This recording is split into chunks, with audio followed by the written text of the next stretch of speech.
vamos a ver estos señores. Mecanismos de transporte de iones y solutos a través de la membrana. Se parece mucho a biología, pero es necesario. Y es que esta imagen nos explica que las moléculas pueden difundir pasivamente a través de la membrana y pueden difundir, y si se dan cuenta, o bueno, aquí lo hacen, realmente estos moléculas que difunden entre los ácidos grasos, ¿okay?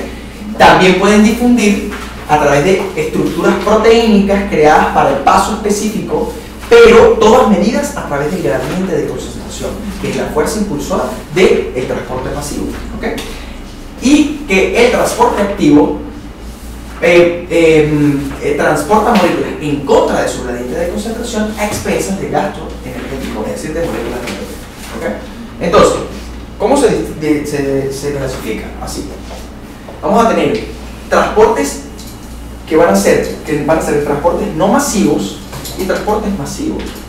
Esos transportes no masivos van a ser transportes unidireccionales, pueden ser activos y pasivos. En el caso de los transportes no masivos, el transporte, podríamos hacer una primera ramita que diga transporte no masivo, ¿ok? Transporte activo y transporte activo y pasivo.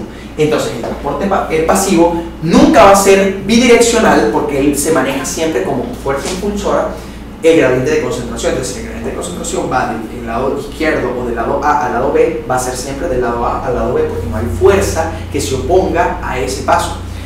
A menos, y que de eso va a depender el tipo de transporte, a menos que la sustancia sea no difusible.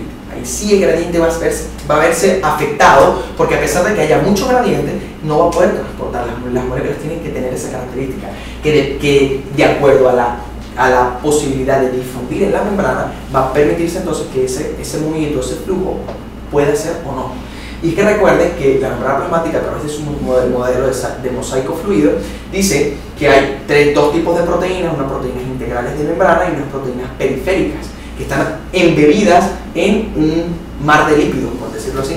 Esos mar de lípidos se encuentran unidos por uniones electrostáticas en sus regiones polares, que representan esas capas azules en su superficie, y esas regiones hidrofóbicas que ayudan entonces a compartimentalizar las regiones celulares, ¿okay? Y que permiten también diferenciarlas o alejarlas del medio extracelular. Entonces, esas proteínas y sus características propias van a permitir entonces pasos selectivos o no selectivos de moléculas. Hay transportadores de canal, o sea, transportadores de iones no selectivos, por lo menos pero son regulados por ligando, como por lo menos el receptor nicotínico de acetilcolina. El receptor nicotínico de acetilcolina es un receptor que se ubica en la placa motora terminal del músculo esquelético, que va a ser un transportador que, una vez unida la acetilcolina a su estructura extracelular, ella tiene el suficiente diámetro para permitir el paso de ¿quién? De calcio, de sodio, de potasio su salida, que son iones principalmente, todos son positivos, ¿okay? Entonces, pero eso se divide en canales, ¿okay? En canales que son transporte dependiente de canales, ¿okay? Pero vamos a comenzar. La difusión simple es una difusión que no requiere de transportador. Son moléculas que tienen tanto el peso molecular como la característica fisicoquímica de que no son polares, porque no tienen que ser polares, porque para transportar una molécula a través de la membrana, lo explico 1000 veces en la asesoría, se requiere de pasar 5 capas, eso nunca lo voy a dejar de decir. La primera capa, segunda capa, que es el medio como tal extracelular, la capa que genera, o la capa de agua que se encuentra en contacto con la membrana, 3, 4, 5, y si tomamos en consideración el otro espacio, serían 6, 7, podría decirse. Entonces tenemos 1, 2, que es la capa de agua, 3, las regiones polares de los ácidos grasos, 4, las regiones hidrofóbicas, 5, de nuevo repetimos las cabezas polares, 6, la capa de líquido, y 7, el espacio intracelular. Esas son las capas que requieren de que pasen las moléculas. Entonces tienen que tener características levemente anfipáticas, que ser hidrofílicas para transportar, o estar recubiertas de una molécula que lo permita contactar con el agua, luego pasar a la región intramembranal y luego traspasar esa región hacia la región intracelular. Entonces deben ser moléculas pequeñas y moléculas generalmente no cargadas. Entre ellas tenemos, ¿quiénes? ¿Creen ustedes? El oxígeno. El oxígeno molecular, el O2, es una molécula que no está cargada, que tiene el tamaño suficiente, al igual que otros gases, PCO2, PCO2 no CO2, el dióxido de carbono, generalmente son los gases los que cumplen con estas características. Entonces, vamos a ver la dependiente de canales, que son estructuras que van a estar reguladas por varios elementos. Van a ser estructuras